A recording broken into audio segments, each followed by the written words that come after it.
రూ. 10 సంపాదించు, 100 సంపాదించు, 1000 సంపాదించు. నువ్వు ఎంత సంపాదించావో ఆ సంపాదనతో నువ్వు సక్రమంగా బతుకు, నీ బిడ్డల్ని సక్రమంగా బతుకు, సమాజానికి పనికొచ్చేవాళ్ళుగా చెయ్యి, లేదా నీ కుటుంబానికి పనికొచ్చేవాళ్ళుగానే చెయ్యి.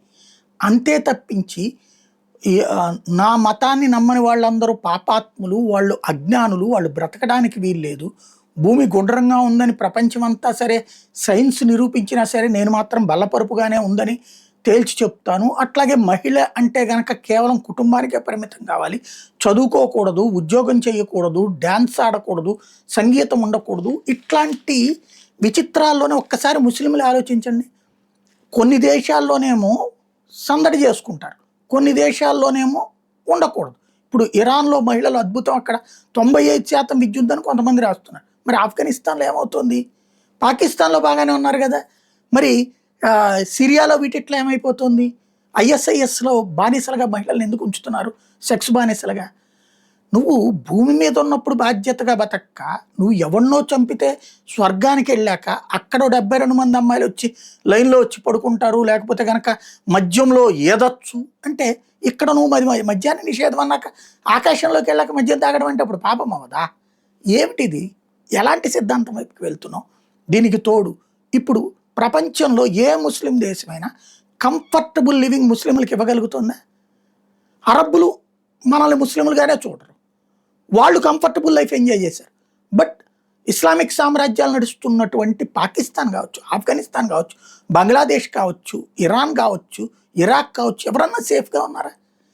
తమ తమ స్వార్థాల కోసం ప్రజలకి కడుపు నిండా తిండి పెట్టక, చదివించక, ఉద్యోగాలు చేయనీయక, మహిళలకి స్వేచ్ఛనీయక, స్వతంత్రతనివ్వక నాశనం చేస్తున్నది ఎవరు? పాలకులు. ఆ పాలకుల్ని దేవుళ్ళగా కీర్తించుకుంటూ స్వర్గానికి వెళ్తే ఏదో అయిపోతుందంటే ఈలోపు వాళ్ళ డైవర్షనల్ టాక్టిక్స్లో పడిపోయి ఇతర మతాలతో గొడవలు పెట్టుకోవాల్సిన అవసరం ఉందా? భారతీయ ముస్లింలు ఒక ఎగ్జాంపుల్గా నిలవండి. ఇక్కడ షియా గొడవ లేదు, సున్నీ గొడవ లేదు, లేకపోతే ఇతర వర్గాల గొడవ లేదు కదా. అక్కడ షియా సున్నీ కొట్టుకుంటున్నారా? ఇక్కడ మనం కంఫర్టబుల్గా ఉన్నాం కదా. మిగతా మతాలతో కూడా అదే కంఫర్టబుల్ మెయింటైన్ చేస్తే ఎంత బాగుంటుంది. ఇదివరకు మాకైతే అసలు ఏ తేడాలు ఉండేది కాదు. సలీము, కరీము, రహీము ఇట్లాగే ఎంతోమంది ఫ్రెండ్స్, ఎంతోమంది సరదాగా ఇళ్ళకు వచ్చేవాళ్ళు, మేము వాళ్ళకి వెళ్తా ఉండేవాళ్ళు. ఇప్పుడు ఈ మతపు పిచ్చని రేపుకుంటున్నటువంటి పరిస్థితి, దాంట్లో బీజేపీని, మోడీనో కాదు నిందించేది మీరు అక్కడ నిందించడానికి కారణమవుతున్నటువంటి జరుగుతున్న పరిణామాలు, మనలో మతమూర్ఖత్వం పెరగడం వల్ల వస్తున్నటువంటి పరిణామాలు. ప్రపంచంలో కంఫర్టబుల్గా ఏం కావాలంటే అది చదువుకోగలిగింది, ఎలా తినాలంటే అది తినగలిగినటువంటి ఏకైక దేశం, ముస్లింలకి స్వేచ్ఛ ఉన్న దేశం భారతదేశం, ఇంక్లూడింగ్ పాకిస్తాన్లో కూడా లేదు. అన్యమతస్థుల్ని అనుమతించని, అంగీకరించని తత్వం ముస్లిం దేశాల్లో. బట్ భారతదేశంలో అన్యమతాల్ని అంగీకరిస్తున్నామే. ఇప్పుడు విమర్శకే తట్టుకోలేకపోతుంటే ఇదివరకు మనం చేసిన పనులేంటి, చేసిన చర్యలేంటి? ఇప్పుడు జరుగుతున్న గొడవలు చూశాక షియా దేశమైనటువంటిది వెళ్ళి సున్నీ దేశాలను నాశనం చేస్తుంది. సున్నీ దేశాలు క్రైస్తవ దేశాలను తీసుకొచ్చుకుని షియా దేశాన్ని నాశనం చేయాలని చూస్తున్నాయి. ఏంటిది? అటు క్రైస్తవులు ఆలోచించుకోవాలి, ఇటు ముస్లింలు ఆలోచించుకోవాలి. ఇటు క్రైస్తవంలోనైనా అంతే. నువ్వు మతం మారితే బాగుపడిపోతావు. మరి మతం మారినటువంటి వాళ్ళు పని మనుషులుగాను పనిచేస్తున్నారు, లేకపోతే కనుక బట్టలు ఉతికే వాళ్ళుగాను పనిచేస్తున్నారు, అన్నిట్లో చేస్తున్నారే. మరి అక్కడ మతం మారిన తర్వాత వాళ్ళ జీవితం బాగుపడిపోయిందా? మతం మారకపోయిన వాళ్ళకి ఆ పనులు అయితే ఉంటాయి కదా. కానీ మతం మారితేనే బాగుపడతారని చెప్పడం ఎందుకు?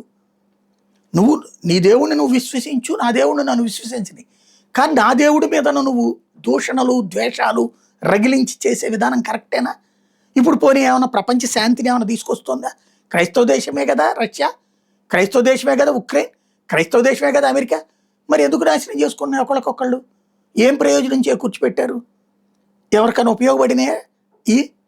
కాబట్టి ఇక్కడ స్వార్థాలు ప్రతి చోట ఉంటాయి. మతాలని అడ్డు పెట్టుకుని మనం వాళ్ళ స్వార్థాలకి లోను కాకుండా చూసుకుంటే భారతీయ ముస్లింలు, భారతీయ క్రైస్తవులు ప్రపంచంలో ఎక్కడా లేని స్వేచ్ఛను అనుభవిస్తున్నారు, ఆస్వాదిస్తున్నారు.